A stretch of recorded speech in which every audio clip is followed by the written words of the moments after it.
California voters will be filling 153 legislative and congressional seats this fall. And in about 24 of those districts, you'll find Democrats running against Democrats or Republicans running against Republicans. It's a product of the top two primary system, in which all candidates for legislative office and congressional office, and other offices as well, are listed on the same ballot in the primary election, and then the top two finishers run it off in November regardless of party. Now, like I say, in about 25 districts or so, that means Democrat versus Democrat or Republican versus Republican.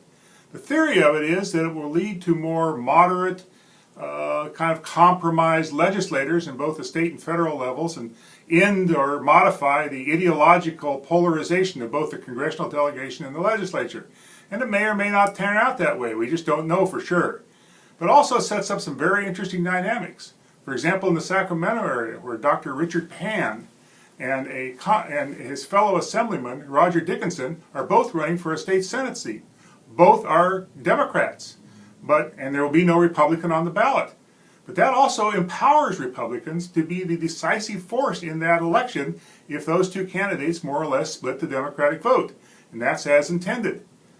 But some political observers believe that the top two primary and these internal party races that are going on will have another effect, depressing voter turnout.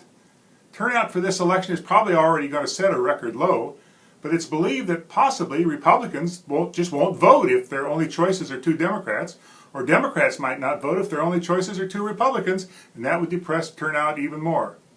It's a gigantic experiment, both at the civic level and I guess you'd say at the mathematical level. And we may not know for years what the true effects of the top two primary system are.